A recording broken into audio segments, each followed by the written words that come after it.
Hi everybody, it's March 17th, 2026.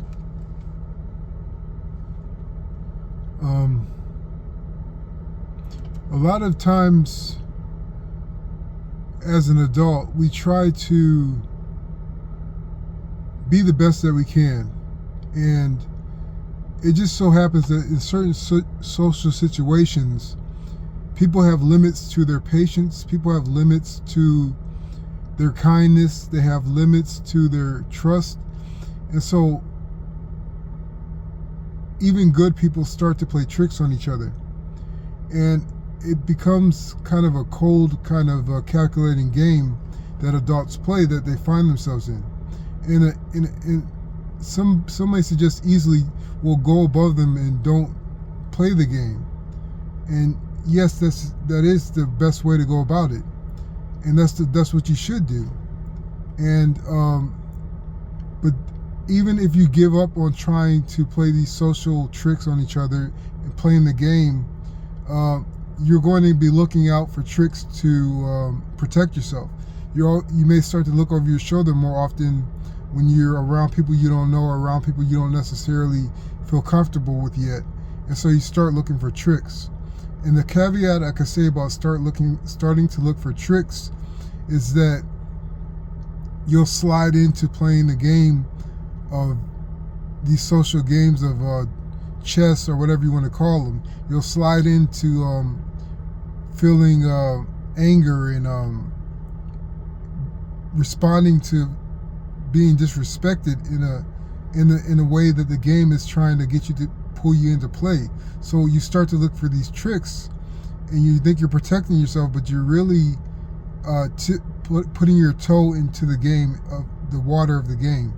And the best way that I found to not play the game is just to let go of the need to feel that you need to protect yourself in a responsible sense.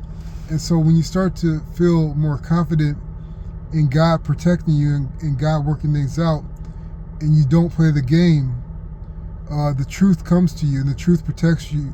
The truth will protect you. The truth will keep you clean. The truth will keep your heart from getting icy. And that's what I learned. Yes, you may get angry sometimes. Yes, you may get paranoid. Yes, you may go for a loop or whatever. But the game doesn't need to be played in a sense that it takes you over. And this gets me to thinking about controlled sinking. I first learned about controlled sinking when I was in my early 20s. Those were times where the world hit me and I was getting used to the way things worked as being an adult, getting used to the new structure of family and friends. And so what I used to do when I got upset, I used to let myself sink, and so to say. I used to let myself soak in the depression, soak in the sadness, soak in the loneliness. And I thought that I was doing wrong. I thought I was being weak.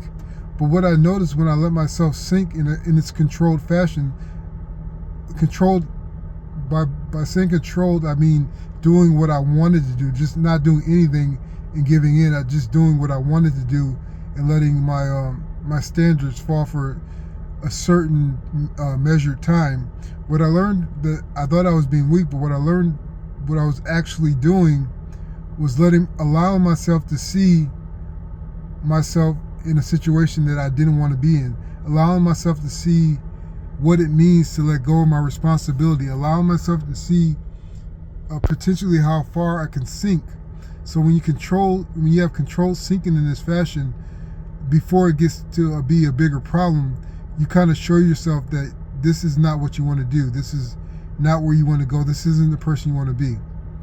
And the second thing I could say about controlled sinking is, as an adult, you have relationships. If you're fortunate enough. If you're not fortunate enough to have relationships, they will come eventually. And even being lonely, life has a full bevy of experiences for you. But in relationships and controlled sinking, being vulnerable around your friends or your partners is a powerful act to do. So if you let your friends or partner, especially being a man, if you let them see you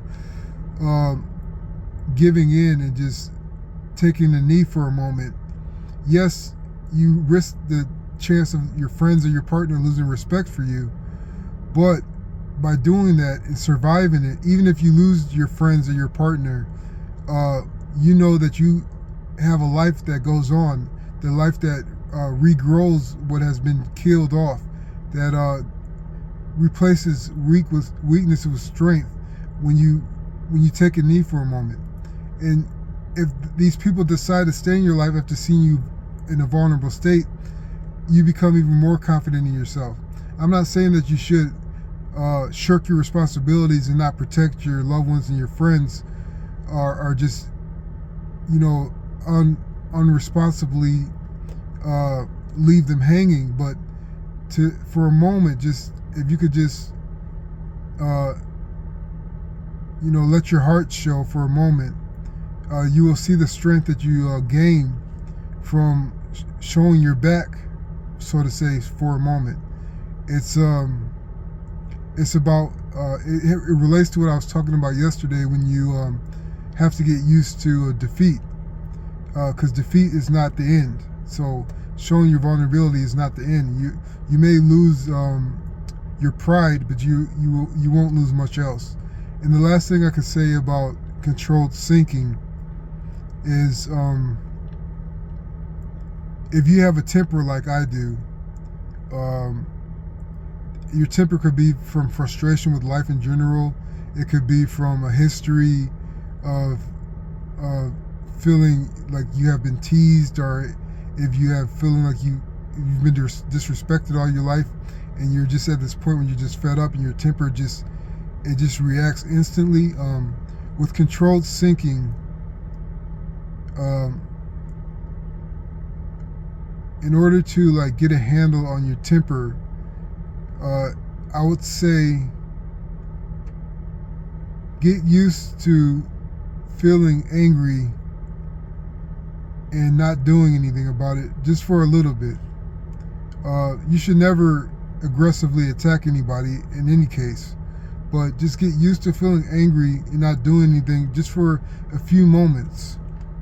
And then once you keep on doing this, your rational mind starts to appear in the midst of your anger. Your heart, your kindness, and your compassion starts to show through.